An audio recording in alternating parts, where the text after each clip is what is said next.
Assalamualaikum warahmatullahi wabarakatuh. Saya Anggi Satria Renata dari TIP ingin menjelaskan materi tentang hardware CPU. CPU adalah singkatan dari Central Processing Unit. Adalah bagian utama komputer yang berupa perangkat keras dan merupakan bagian paling penting dalam komputer. Fungsi CPU yang terdapat pada semua jenis komputer adalah untuk memproses data yang dimasukkan lewat papan ketik dan ditampilkan lewat layar monitor. Seperti yang tertulis pada artikel. Generasi pertama, pada tahun 1945 IBM memproduksi CPU komputer super besar yang dinamakan ENIAC, Electrical Integrator and Computer. CPU jenis ini dapat dikatakan sebagai moyangnya komputer. ENIAC terdiri dari 18.000 tabung yang kedap udara. Dalam pengoperasiannya diperlukan ruangan seluas 18 x 8 meter persegi. Generasi kedua, tahun 1956 ditemukan transistor yang menjadi awal dari revolusi komputer. Pada saat itu transistor menggantikan fungsi dari tube vakum pada televisi, radio, dan komputer, yang menyebabkan ukurannya menjadi lebih kecil dari ukuran sebelumnya. Transistor juga mempunyai keunggulan lain yang mampu menghemat penggunaan listrik. Generasi ketiga, pada tahun 1960-an Jack Kilby menemukan generasi ketiga oleh integrated circuit. Hal ini menjadi penanda terjadinya revolusi pada komputer, khususnya pada CPU. Meskipun transistor mengungguli tipe tube vakum, tetapi menggunakan transistor menghasilkan panas yang cukup tinggi yang dapat merusak bagian-bagian pada komputer.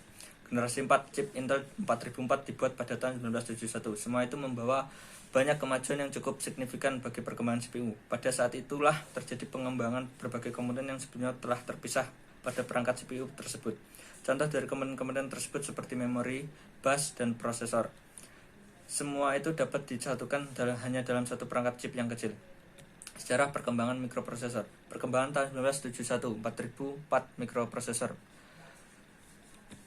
Perkembangan pada tahun 1972, 8008 mikroprosesor. Pada tahun 1972 keluarlah mikroprosesor 8008 yang memiliki 2 tenaga kali lipat dari versi sebelumnya, yaitu 4004. Perkembangan tahun 1974, 8080 mikroprosesor.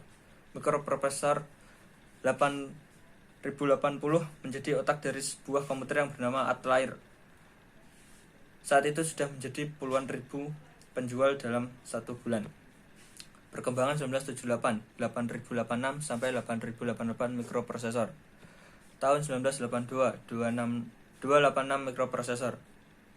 Tahun 1985, Intel 386 mikroprosesor.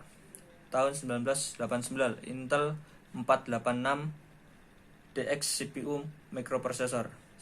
Tahun 1993, Intel Avi Pentium ATI prosesor.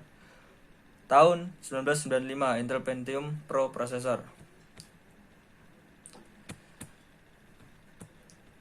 AMD K5 dibuat pada awalnya agar dapat bekerja dengan semua motherboard yang mendukung Intel tersebut. Jadi motherboard yang mendukung Intel tersebut akan mendukung pula AMD K5. Pada saat itu tidak semua motherboard langsung dapat mengenali AMD dan harus melakukan upgrade BIOS untuk mendapatkan mengenali AMD. AMD K6 adalah prosesor generasi ke-6 memiliki performa yang tinggi dan dapat diinstalasi motherboard yang mendukung Intel Pentium. AMD Duron, AMD Athlon, AMD Athlon 64, AMD Sempron, AMD Sempron, AMD 64 kali X2 dual core, AMD Opteron.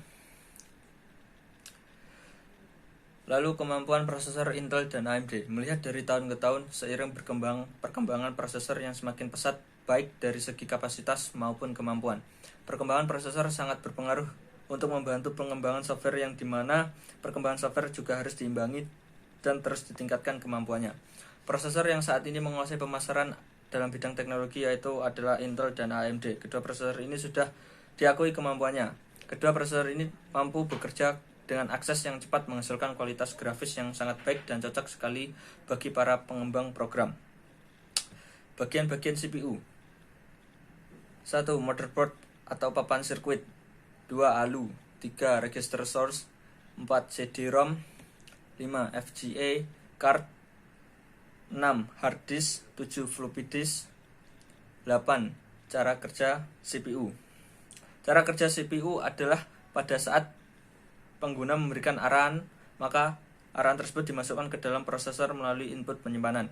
Perintah atau instruksi tersebut disimpan oleh control unit di program penyimpanan. Apabila perintah berupa data, maka data disimpan di penyimpanan kerja.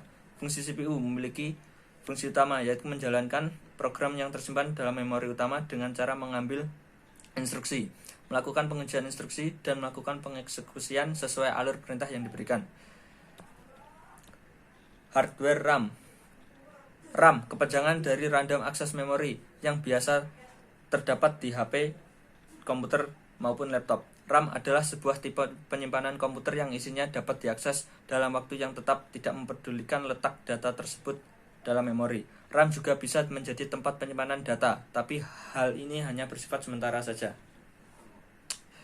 Pada umumnya RAM memiliki ukuran 128 MB, 256 MB, 512 MB, 1 GB, 2 GB, 4 GB, 8 GB, 16 GB.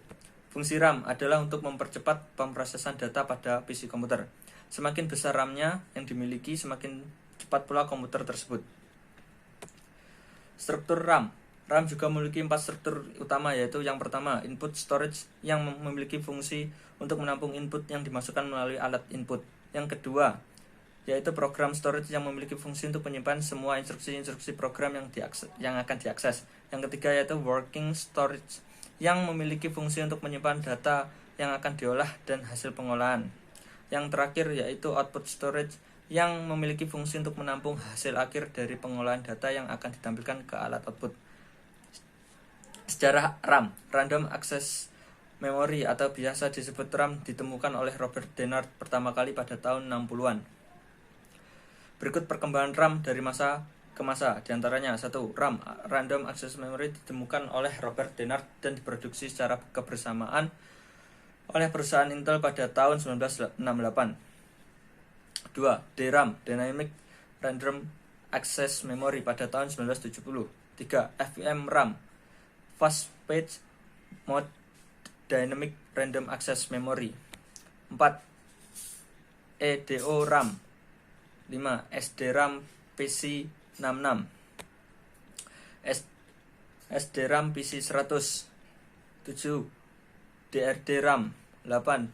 RD-RAM PC 800. 9. SDRAM PC 133. 10. SDRAM PC 150 tahun 2000.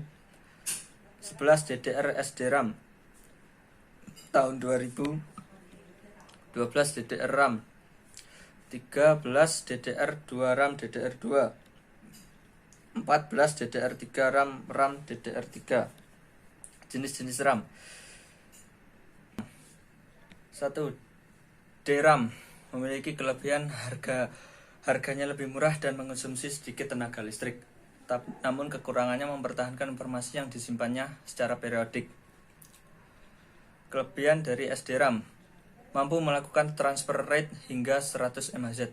Namun harga jenis ini cukup mahal.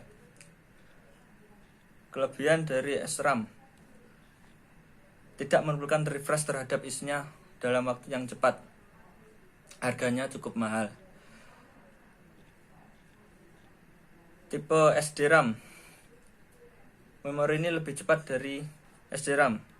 Memori ini juga memiliki kekurangan, yaitu harganya lebih mahal dibandingkan dengan memori SDRAM. FPM DRAM memiliki kecepatan yang cukup dinamis, namun jenis ini membutuhkan daya yang lebih besar. 6. EDO DRAM memiliki kelebihan memori ini lebih cepat dibandingkan dengan memori FRAM DRAM, namun harganya cukup mahal pada masanya.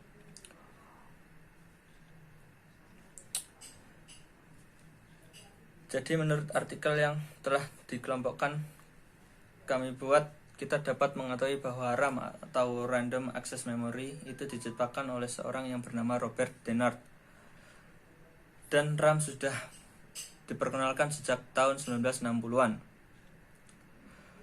Sejak 1960-an hingga saat ini banyak melalui evolusi pembaruan yang sangat panjang, banyak dan beragam, seperti RAM, FPM RAM, EDO RAM, SDM RAM, hingga DDR3 RAM. Sekian, wassalamualaikum warahmatullahi wabarakatuh.